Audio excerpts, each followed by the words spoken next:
고린도전서 8장 1절에서 13절까지의 말씀, 우리 다 같이 한 목소리로 함께 하나님의 말씀을 봉독하겠습니다. 우상의 제물에 대하여는 우리가 다 지식이 있는 줄을 아나 지식은 교만하게 하며 사랑은 덕을 세우나니 만일 누구든지 무엇을 아는 줄로 생각하면 아직도 마땅히 알 것을 알지 못하는 것이요, 또 누구든지 하나님을 사랑하면 그 사람은 하나님도 알아주시느니라. 그러므로 우상의 제물을 먹는 일에 대하여는 우리가 우상은 세상에 아무것도 아니며 또한 하나님은 한 분밖에 없는 줄 아노라. 비록 하늘에나 땅에나 신이라 불리는 자가 있어 많은 신과 많은 주가 있으나 그러나 우리에게는 한 하나님 곧 아버지가 계시니 만물이 그에게서 났고 우리도 그를 위하여 있고 또한 한 주 예수 그리스도께서 계시니 만물이 그로 말미암고 우리도 그로 말미암아 있느니라. 그러나 이 지식은 모든 사람에게 있는 것은 아니므로 어떤 이들은 지금까지 우상에 대한 습관이 있어 우상의 제물로 알고 먹는 거로 그들의 양심이 약하여지고 더러워지느니라. 음식은 우리를 하나님 앞에 내세우지 못하나니 우리가 먹지 않는다고 해서 더 못 사는 것도 아니고 먹는다고 해서 더 잘 사는 것도 아니니라. 그런즉 너희의 자유가 믿음이 약한 자들에게 걸려 넘어지게 하는 것이 되지 않도록 조심하라. 지식 있는 내가 우상의 집에 앉아 먹는 것을 누구든지 보면 그 믿음이 약한 자들의 양심이 담력을 얻어 우상의 제물을 먹게 되지 않겠느냐. 그러면 내 지식으로 그 믿음이 약한 자가 멸망하나니 그는 그리스도께서 위하여 죽으신 형제라.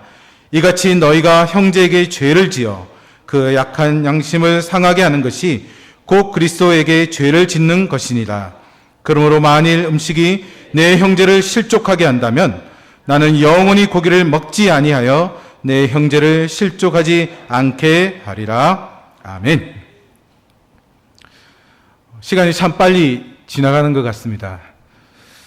분명 주일을 보내고 며칠 지나지 않았는데 또 주일이 다가오는 걸 보면 저도 세월의 흐름이 조금씩 빨리 가는구나 하는 생각들을 하게 됩니다.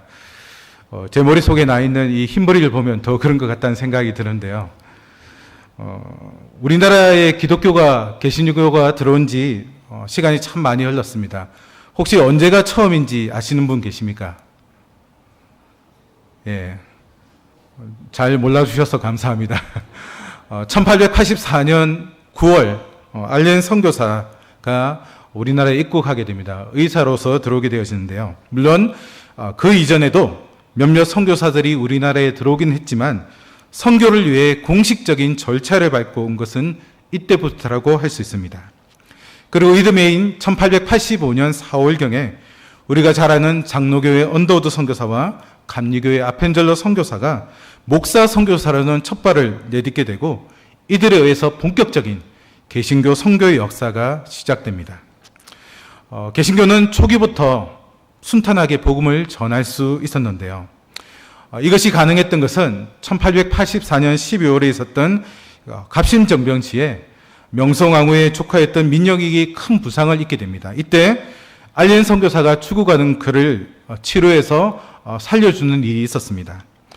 이 일로 인해서 개신교는 100년 전 들어왔던 천주교와는 달리 조선왕실의 호의를 사게 되었고 최초의 근대식 병원이었던 광해원을 세우고 또 여러 학교를 세워서 우리나라 근대화에 앞장서게 됩니다.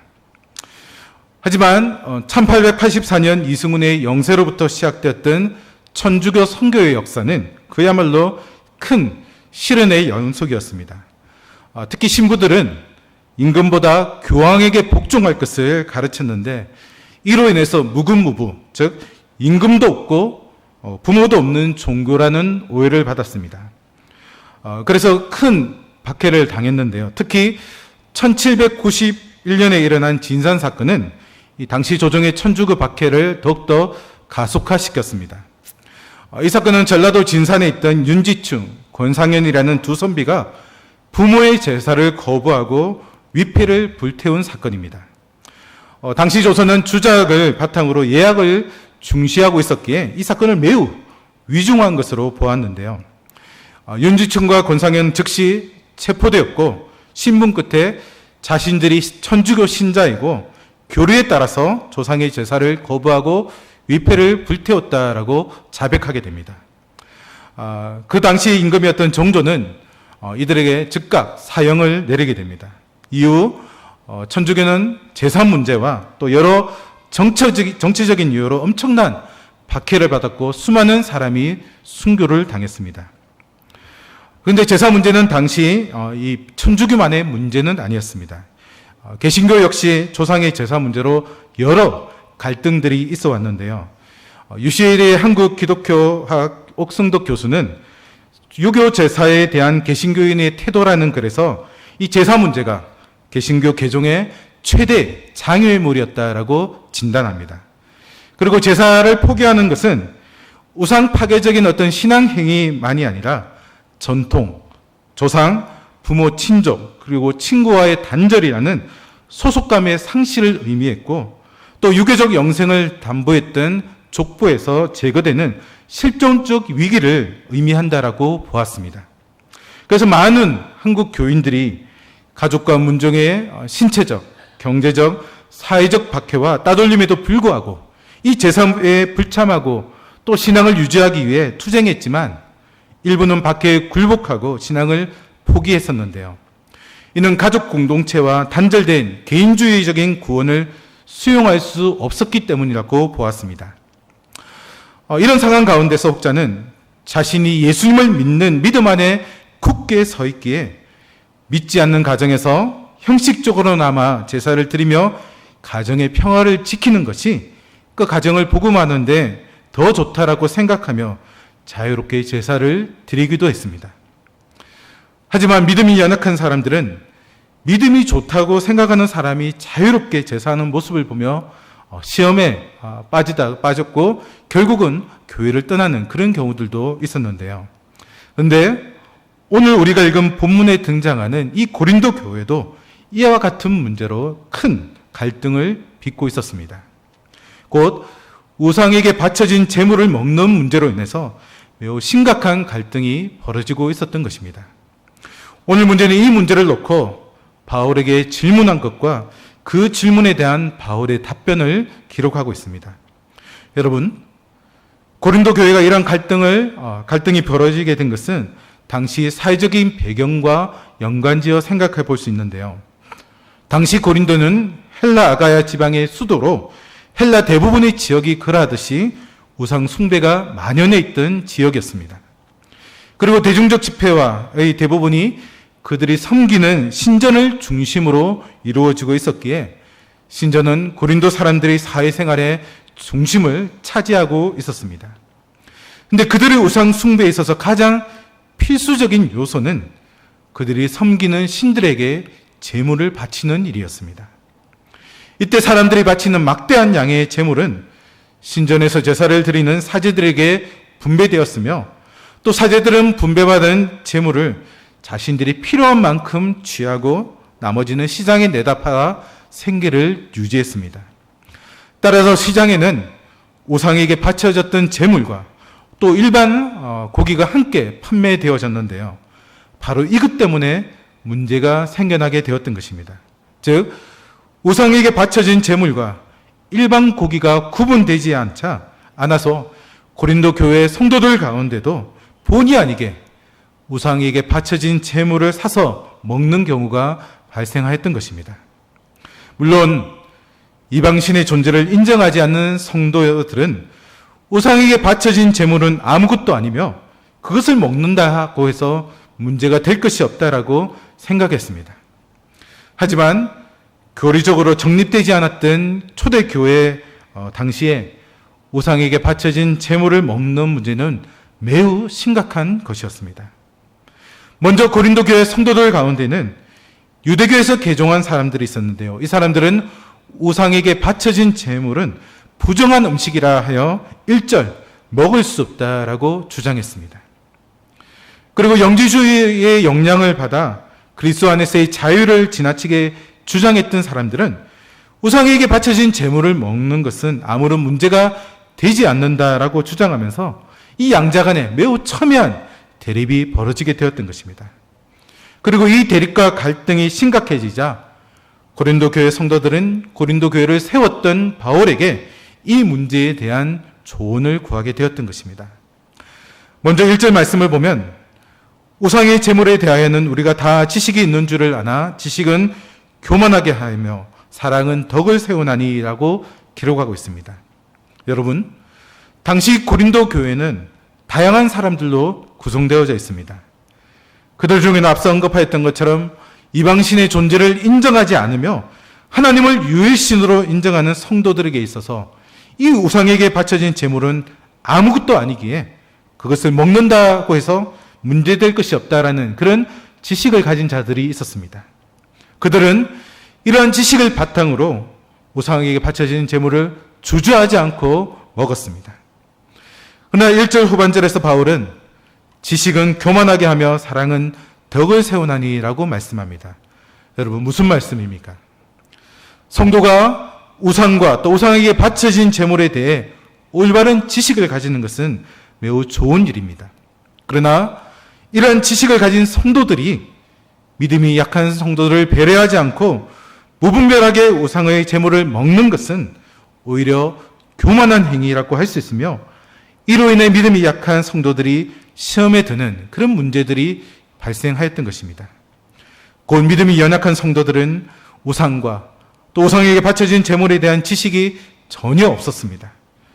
그러다 보니 그들은 우상을 실제 살아 역사하는 신으로 생각했었고 또 우상에게 바친 제물을 먹는 것은 우상과 관계를 맺는 것이다 라고 생각했습니다. 그런데 지식이 있고 소위 믿음이 강하다라고 하는 성도들은 우상에게 바쳐진 제물을 그들이 먹는 것을 보며 그들은 주님을 믿으면서도 우상을 섬겨도 되는구나라는 생각을 하였던 것입니다. 뿐만 아니라 이러한 지식 있는 성도들은 우상에게 드려졌던 그 고기를 믿음이 약한 성도들에게 권하며 먹게도 하였는데요. 이 때문에 믿음이 약한 성도들은 양심의 가책을 느끼며 우상에게 바쳐졌던 고기를 먹었던 것입니다. 결국 이로 인해 지식 있는 성도들은 믿음이 약한 성도들이 주님을 믿으면서도 함께 우상을 섬기는 그런 생활을 하게끔 만들어 버렸던 것입니다. 사랑하는 성도 여러분, 지식 있는 성도들은 분명 우상과 우상에게 바쳐진 제물에 대한 분명한 지식을 가지고 소신껏 행동했습니다. 그러나 그들에게는 믿음이 연약한 성도들을 향한 사랑의 마음은 없었습니다. 자신이 가지고 있는 지식을 뽐내며 교만하게 행동함으로 믿음이 연약한 성도들을 걸려 넘어뜨리게 하였던 것입니다. 그러나 사랑이 없는 지식은 교만일 뿐입니다. 성경은 우리에게 하나님을 사랑하고 내 이웃을 사랑하라라고 분명하게 말씀합니다. 그러므로 우리는 자신이 알고 있는 지식이 분명 옳은 것이라 할지라도 다른 이들을 하라는 이 계명을 기억해야 합니다. 그리고 우리가 가지고 있는 지식을 잘 선용하여서 하나님께서 기뻐하시는 공동체를 만들어가는 자들이 되어야 할 것입니다. 계속해서 4절에서 6절까지의 말씀에는 이 세상에 많은 신이 있지만 참된 신은 하나님 한 분밖에 없음을 분명히 나타내고 있는데요. 특별히 5절 말씀을 보면 바울은 이렇게 이야기합니다. 비록 하늘에나 땅에나 신이라 불리는 자가 있어 많은 신과 많은 주가 있으니라고 말씀하고 있는데요. 이 말씀은 당시 헬라인들의 다신관을 염두에 두고 한 말씀입니다. 곧 당시 헬라인들은 많은 신을 섬기고 있었고 각각의 신들이 각 분야를 지배한다라고 생각했습니다.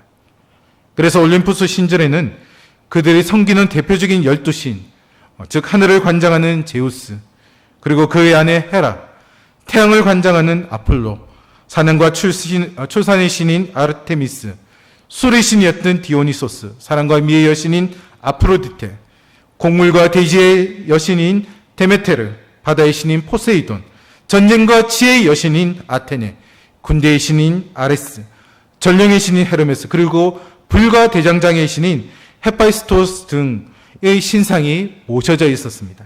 그런데 여러분, 헬라인들은 이 12신 외에도 공식적으로 26이나 되는 신들을 섬겼고요. 심지어는 황제까지도 주 곧 신으로 받들어 섬기기까지 하였습니다.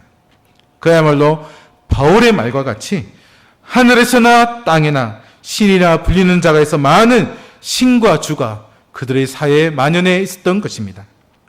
그러나 여러분, 이 많은 신은 다 인간의 상상으로 만들어낸 가짜 신입니다. 이들은 인간의 상상으로 만들어낸 신이기에 인간처럼 욕심도 많고 서로 시기하고 질투까지도 했는데요. 신이 없는 종족은 없다라고 문화인류학자들이 말할 만큼 이 땅에는 적어도 각 종족만큼의 많은 다양한 신들이 있습니다. 그러나 그러한 신들 가운데 어느 신도 참신이라고 할 수 없습니다. 세상에는 오직 하나님 한 분만이 참신이며 만물이 그에게서 창조된 줄로 믿습니다. 그러하게 바울은 6절에서 우리에게 이렇게 이야기합니다. 우리 6절 말씀을 같이 한번 읽도록 하겠습니다. 그러나 우리에게는 한 하나님 곧 아버지가 계시니 만물이 그에게서 났고 우리도 그를 위하여 있고 또한 한 주 예수 그리스도께서 계시니 만물이 그로 말미암고 우리도 그로 말미암아 있느니라. 아멘. 사랑하는 성도 여러분, 이 자리에 있는 우리는 이 사실을 분명 잘 알고 있습니다. 처음부터 스스로 존재하는 한 분 하나님만이 인간의 유일하게 섬김의 대상이며 오직 그분만이 찬신이고 우리의 생사복을 주관하시는 분인 줄로 믿습니다. 그렇다면 이 사실을 우리가 분명하게 믿고 확신한다면 그 하나님만을 섬기는 삶을 실제 우리의 삶에서 살아야 합니다. 믿음은 단순한 입술의 구호로 그치지 않습니다. 믿음은 실제 삶을 통해 분명하게 증거되어져야 합니다. 그 믿음이 진짜 믿음인 것입니다. 그리고 그 믿음의 삶을 교회 안에서뿐만 아니라 세상 한가운데서도 우리는 드러내야 합니다. 이 믿음이 있어야지만 우리는 하나님을 기쁘시게 할 수 있는 것입니다. 바라기는 우리의 삶 가운데 하나님보다 높아진 우리 안에 있는 모든 우상들을 제거하고 온전히 하나님만을 섬기는 삶을 살아가므로 세상 모든 사람에게 하나님만이 참신이며 우리의 삶을 풍성하게 인도하시는 분이라는 사실을 증거하는 자들이 다 될 수 있기를 간절히 소망합니다. 계속해서 와오는 7절 이하의 말씀에서 우상은 아무것도 아니기에 우상에게 바쳐진 제물을 자유로이 먹을 수 있다라는 이 지식과 또 영적 확신을 모든 고린도 교회 성도들이 가지고 있다는 사실을 지적하고 있습니다. 근데 사실 앞서도 언급했지만 이러한 지식이 없는 사람이 있는 상황에서 우상에게 바쳐진 제물을 먹는 것과 관련된 문제는 그리 단순한 문제는 아니었습니다. 이런 지식은 모두가 다 가지고 있는 것이 아니라 어느 정도 그리스도인의 장성한 분량에 이른 사람만이 소유한 것이었습니다. 따라서 바울은 이러한 언급을 통해 아직 장성한 믿음의 수준에 이르지 못한 사람들을 위한 배려가 필요하다는 사실을 역설하고 있는데요. 사실 고린도 교회 내에서는 우상과 우상에게 바쳐진 제물에 대한 바른 지식을 가진 자들은 자유롭게 그 제물을 먹으면서 지식이 부족하여 우상에게 바쳐진 제물을 먹지 않는 성도들에게 너희는 믿음이 부족하다라는 그런 비판을 가하곤 하였습니다. 하지만 바울은 8절 말씀에서 그들의 비판이 잘못되었음을 분명하게 지적하고 있습니다. 우리 8절 말씀도 같이 한번 읽어보도록 하겠습니다. 함께 읽겠습니다. 음식은 우리를 하나님 앞에 내세우지 못하나니 우리가 먹지 않는다고 해서 더 못하는 것도 아니고 먹는다고 해서 더 잘 사는 것도 아니니라. 아멘. 여러분, 바울은 로마서 14장 17절 말씀에서 하나님의 나라는 먹는 것과 마시는 것이 아니요 오직 성령 안에 있는 의와 평강과 희락이라라고 말하며 성도가 음식에 근거하여 하나님 앞에 서는 것이 아니라는 사실을 분명하게 제시한 바 있습니다.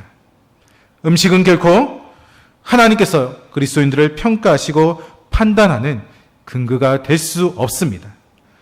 또한 이 말씀은 우상에게 바쳐진 제물을 먹는다고 해서 영적으로 더 탁월한 자가 되는 것이 아니며 또 먹지 않는다고 해서 영적으로 더 못한 자가 되는 것이 아니다라는 것을 의미하는 것입니다.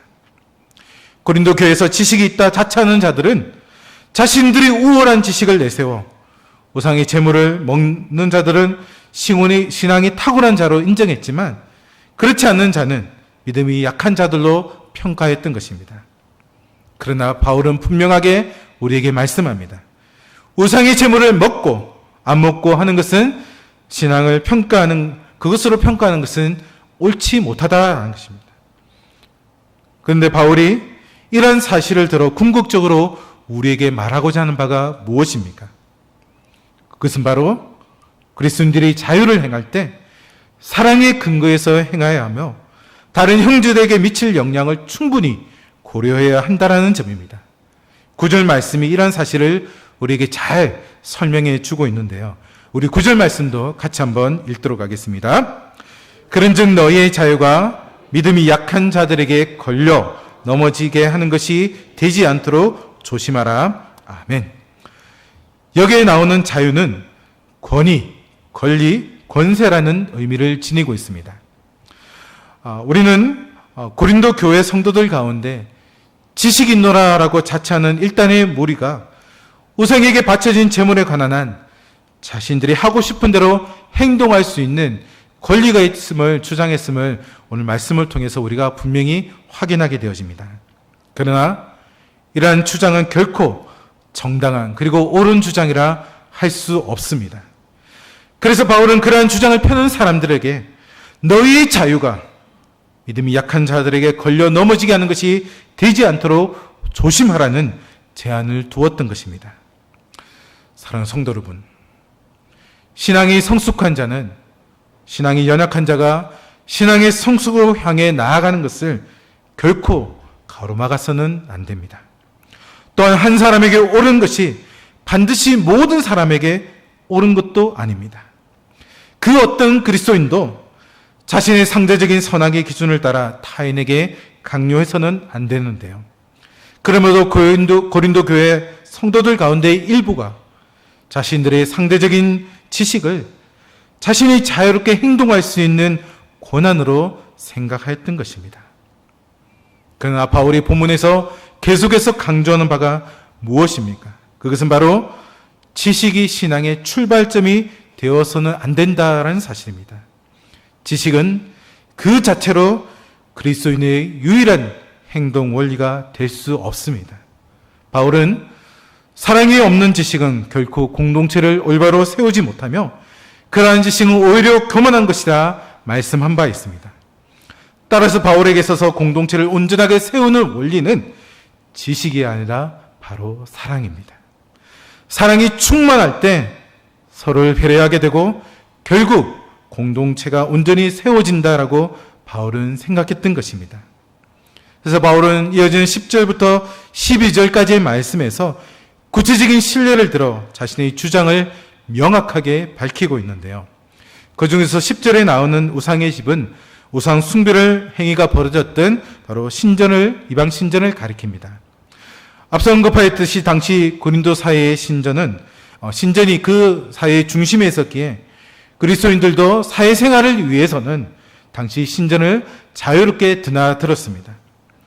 그들 중 우상과 우상의 제물에 대한 지식이 있었던 자들은 앞서도 언급했지만 자신의 지식에 근거하여 우상의 재물을 자유롭게 먹었는데요. 그리고 이를 본 믿음이 약한 자들은 저렇게 믿음이 강한 자들도 우상의 재물을 자유롭게 먹는데 나도 먹어도 되겠구나라고 생각하며 우상의 재물을 먹었습니다. 그런데 그 일로 인해 벌어지는 결과가 오늘 말씀은 무엇이라고 기록하고 있습니까? 11절 말씀을 보면 그 결과를 멸망이라고 말씀하고 있습니다. 이 멸망이라는 말은 바로 죄를 짓게 된다라는 그런 의미를 가지고 있는데요. 즉 음식을 먹는 것 자체를 선과 악으로 구분할 수는 없지만 자신의 양심에 그리낌이 있으면서 그것을 먹는다면 그것은 곧 죄를 범하는 것이 되고 믿음이 약한 자들이 이때 이러한 죄를 범하게 된다는 것을 바울은 지적하는 것입니다. 또한 이러한 행동이 더욱 심각한 문제가 되는 것은 믿음이 약하여 멸망한 자를 위해서도 예수님께서 보배로운 피를 흘리셨다는 사실입니다. 여러분, 지식이 있는 자의 자유로움으로 인해 멸망의 길로 가게 된 믿음이 약한 자, 그가 누구입니까? 바로 주님께서 자신의 피로 값주고 사신 형제입니다. 그 고귀한 피를 흘려 죄에서 돌이키고 구원의 길로 나오게 하였는데, 어설픈 지식으로 말미암아 형제를 구원의 길에서 실족하게 해버린다면 그 지식은 차라리 없는 것이 나을 것입니다. 그리스도인은 주님을 신실하게 따르는 자들입니다. 주님처럼 피를 흘려 다른 이들을 구원할 수는 없지만 최소한 다른 이들을 실족하게 하는 말과 행동은 참된 그리스도인이라면 그 어떤 상황에도 결코 해서는 안 될 것입니다. 따라서 우리는 모든 것을 할 수 있지만 그렇다고 해서 그 모든 것이 다 유익한 것이 아님을 잊어서는 안 될 것입니다. 바울 역시 이 사실을 잘 알고 있었기에 고린도전서 6장 12절 상반절에서 모든 것이 내게 가하나 다 유익한 것이 아니요라고 말씀하였던 것입니다. 사랑하는 성도 여러분, 이러한 자신의 생각을 고린도 교회 성도들에게 답변하였던 바울이 마지막으로 내리는 결론의 말씀이 무엇입니까? 우리 13절 말씀을 같이 읽도록 하겠습니다. 그러므로 만일 음식이 내 형제를 실족하게 한다면 나는 영원히 고기를 먹지 아니하여 내 형제를 실족하지 않게 하리라. 아멘. 여기서 바울은 형제를 실족하게 한다면 우상의 제물이 아니라 고기 자체를 영원히 먹지 않겠노라 하며 자신의 주장을 다른 사람이 아닌 자기 자신에게 먼저 적용하고 있음을 보게 됩니다. 곧 믿음이 약한 형제가 볼 때 죄라고 여기는 행동을 하기보다는 차라리 내가 채식주의자가 되겠다라고 선언하는 것입니다. 또한 이것은 자신이 누릴 수 있고 할 수 있는 것들을 기꺼이 포기하겠다라는 것입니다. 이런 사랑의 배려를 통해 바울은 교회 공동체를 온전히 세우고자 하였던 것입니다. 마찬가지로 우리에게 필요한 것도 이런 사랑의 배려입니다. 자신의 주장이 아무리 옳다 할지라도 그 주장 안에 사랑이 담겨 있지 않다면 결국 그 주장으로 인해 다른 이들을 실족하게도 하며 또 공동체를 파괴할 수 있다는 사실을 우리는 분명히 기억해야 합니다. 그러나 자신의 생각과 뜻을 다 내려놓고 다른 이들을 진정으로 사랑하는 그 마음으로 배려한다면, 그리고 그러한 사람들도 가득한 공동체는 진정으로 하나님께서 기뻐하시는 공동체가 될 것입니다. 여러분, 신앙생활을 함에 있어서 지식은 정말 중요합니다. 기회가 주어지는 대로 하나님을 아는 지식, 주님을 아는 지식, 그리고 성령님을 아는 지식을 쌓는 일에 열심을 다해야 합니다. 하지만 더 중요한 것이 있습니다. 그것은 사랑입니다. 참 사랑은 결국 상대방을 세우기 위해 내 지식이 더 우위에 있다라고 생각하지 않고 오히려 상대방을 위해 자신의 자유를 포기하고 희생합니다. 그것이 바로 사랑의 덕입니다. 오늘 본문의 행심은 바로 이 사랑에 있습니다. 하나님께서 진정 기뻐하시는 삶은 서로 사랑하는 삶입니다. 지식도 중요하고 소중하지만 더 중요한 것이 바로 사랑이라는 사실을 기억하며 사랑이 없는 모든 것은 다 무익함을 분명히 기억하시기 바랍니다. 바라기는 이 자리에 있는 우리 모두도 사도 바울과 같이 지식보다 더 중요한 것이 있음을 알고 다른 사람을 향한 사랑의 배를 온전히 행함으로 자신이 속한 공동체를 하나님께서 기뻐하시는 그 공동체로 만들어갈 수 있기를 주의 이름으로 축복합니다. 기도하겠습니다. 사랑과 은혜가 풍성하신 하나님, 오늘도 우리에게 귀한 주일을 허락하시고 이른 아침부터 이 시간까지 하나님을 예배하게 하시니 진심으로 감사합니다. 하나님을 아는 지식이 중요하지만 더 중요한 것은 사랑이라는 사실을 이 시간 다시 한번 깨닫게 하시니 감사합니다. 자신이 가지고 있는 지식으로 다른 사람을 판단하는 사람이 되지 말게 하시고 주님께서 베푸르신 그 사랑 안에 거하며 다른 이들을 향한 사랑의 배를 온전히 행함으로 하나님께서 기뻐하신 아름다운 공동체를 만들어가는 우리 삶이 될 수 있도록 인도하여 주시옵소서. 예수님의 이름으로 기도하옵나이다. 아멘.